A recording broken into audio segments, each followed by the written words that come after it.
Maintenant, chaque personne ici, c'est C.S. Lewis qui dit ça, chaque personne ici, un jour, tu dois répondre à la question, qui est Jésus pour toi? Peut-être que tu es ici pour la première fois, peut-être que tu es là pour faire plaisir à quelqu'un. Merci, merci. N'empêche qu'un jour, tu vas devoir répondre à cette question devant Dieu, qui est Jésus pour toi? Puis souvent, des gens vont dire, ah, Jésus, c'est un prophète. Jésus, c'est un grand... Non, non, non, non, non. Tu n'as pas beaucoup de choix. Tu as 3 choix. Soit que Jésus est un menteur, soit qu'il est un fou, ou soit qu'il est vraiment Dieu. Logiquement, c'est les seules choses. Soit que Jésus est un fou, c'est-à-dire il a dit qu'il était le Fils de Dieu, puis en fait, il ne savait pas, il était tellement déconnecté. Mais quand tu regardes tout ce que Jésus a fait et enseigné, ce n'est pas un fou. Est-ce qu'on peut dire amen à ça?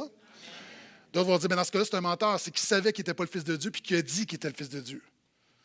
Quelqu'un qui est prêt à frauder tout le monde, à tromper tout le monde, qui va finir pour donner sa vie, se sacrifier, puis même à la croix, va dire, pardonne-leur, car ils ne savent pas ce qu'ils font. C'est complètement absurde de dire que Jésus est un menteur. La seule chose qui te reste, c'est Jésus est le Fils de Dieu. Maintenant, qu'est-ce que tu vas faire avec ça? Qu'est-ce que tu vas faire avec ça? Et c'est là que c'est important de comprendre que l'expiation par la substitution, c'est-à-dire, tu as besoin de te confier dans ce Jésus-là. Et pendant cette période d'évaluation, tu avais une période aussi d'appropriation. Pendant les 4 jours, c'est un moment aussi pour les gens de dire, c'est pas seulement un agneau, c'est mon agneau. Je mets ma foi. Vous savez, une petite fille, à un moment donné, dans un encan, elle avait élevé un agneau elle avait engraissé. Et à un moment donné, il y a un encan, puis bon, il fallait qu'elle vende l'agneau. Et là, les gens disent, bon, mais qui dit mieux? Puis là, quelqu'un dit 10 $ pour l'agneau. Puis là, la petite fille commence à pleurer doucement. Quelqu'un dit 50 $, puis là, elle pleure un petit peu plus. Quelqu'un dit 100 $, et là, elle pleure. Puis là, les gens sont émus. Pauvre petite fille, elle perd son agneau. Et là, ça monte. Puis plus que ça monte, plus qu'elle pleure. Elle est en des gros sanglots. À un moment donné, il y a quelqu'un, un homme, qui dit, c'est quoi, 1 000 $, on arrête ça, là, 1 000 $, paye 1 000 $, puis il va voir la petite fille, il dit, garde ton agneau. Donc, paye 1 000 $, garde ton agneau. Un mois plus tard, des journalistes vont voir la petite fille, faire une entrevue, une histoire super touchante, la petite fille qui pleurait, puis finalement, son agneau lui est restitué, puis on lui pose la question, on dit, mais pourquoi tu pleurais comme ça? Puis à chaque fois que le prix montait, tu pleurais. Elle dit, je pensais jamais avoir autant d'argent pour cet agneau-là. Là, le journaliste dit, OK, mais là, le monsieur t'a redonné l'agneau, qu'est-ce que tu as fait avec?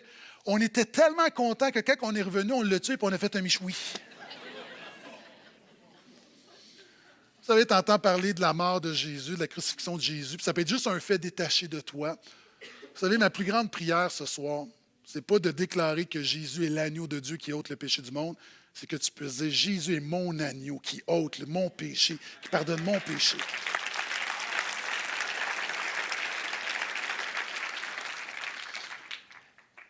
Et sa sainteté, sa pureté, le fait qu'il est sans péché, c'est le fait qu'il peut payer pour toi. Imaginons là qu'il y avait un milliardaire parmi nous. Est-ce qu'il y a un milliardaire parmi nous? Levez-vous, s'il vous plaît.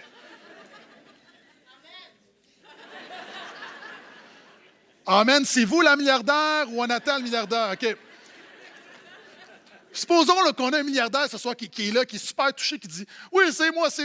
Il dit, savez-vous quoi? Je paye les dettes de tout le monde ce soir. Et là, je n'ai pas dit que je payais les dettes de tout le monde ce soir. Tout le monde a bien compris, là. Le milliardaire arrive. Puis on s'entend, un milliardaire, là, c'est beaucoup d'argent.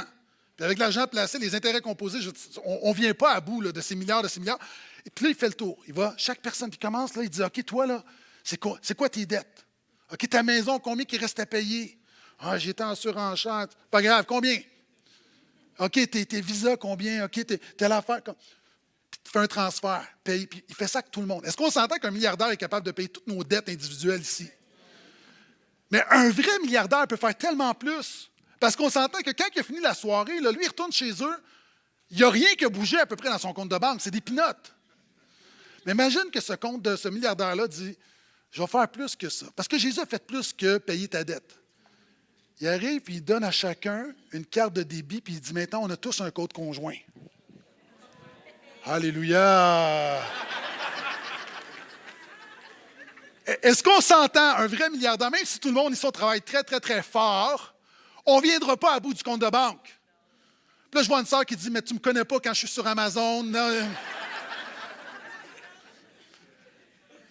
La réalité, c'est que le milliardaire, non seulement il peut payer toutes nos dettes, mais il nous donne un crédit pour tous nos besoins.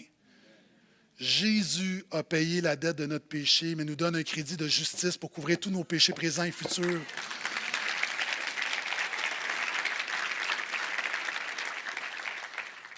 Et ne pas se confier en Jésus ce soir, c'est quelqu'un qui dirait, quand le milliardaire arrive à côté de toi, tu dis non, c'est correct, ça va. Non. La seule raison qui t'amène à faire ça, c'est ton orgueil. Il n'y a rien de logique à refuser l'offre du milliardaire. Il n'y a rien de logique à refuser l'offre de salut éternel de Jésus-Christ, l'agneau de Dieu. Donc, cet agneau-là, non seulement il y a un symbole, on parle de substitution, il est sans défaut, il est sacrifié. C'est pourquoi la Bible dit que Jésus est l'agneau immolé depuis la fondation du monde. Reste avec moi, OK? Tu as Jésus qui meurt à la croix il y a 2000 ans, qui est l'agneau de Dieu. 1500 ans avant lui, tu as l'institution du rite pascal dans l'Ancienne Alliance. OK? Mais avant ça, avant la fondation du monde, Dieu qui sait ce que Jésus va faire, institue le rituel pascal pour illustrer, étant l'ombre des choses à venir, pour illustrer ce que Jésus va faire comme méthode pédagogique.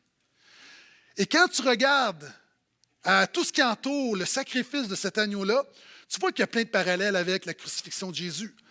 Par exemple, l'agneau pascal devait être immolé, sacrifié entre les deux soirs. C'est une expression pour dire, quand le soleil se couche, jusqu'à la pleine noirceur, cette période-là dans les ténèbres, c'est là qu'on devait le sacrifier. À un moment donné, quand Jésus est sur la croix, il y a des ténèbres qui couvrent le pays. Pourquoi? Parce qu'alors que le peuple de Dieu immole son agneau dans les ténèbres, le Père ignole l'agneau de Dieu, son Fils, dans les ténèbres. Quand tu vois, à un moment donné, l'agneau devait être rôti, pas bouilli. Pourquoi rôti? L'agneau devait passer au travers les flammes. Jésus, à la croix, l'agneau de Dieu, a subi les flammes de l'enfer afin de te les épargner. L'agneau était suffisant pour tout le monde. Il y en avait assez pour tout le monde. Jésus qui meurt à la croix, il l'a dit auparavant, car Dieu a tant aimé le monde qu'il a donné son Fils afin que quiconque croise en lui ne périsse point, mais qu'il ait la vie éternelle.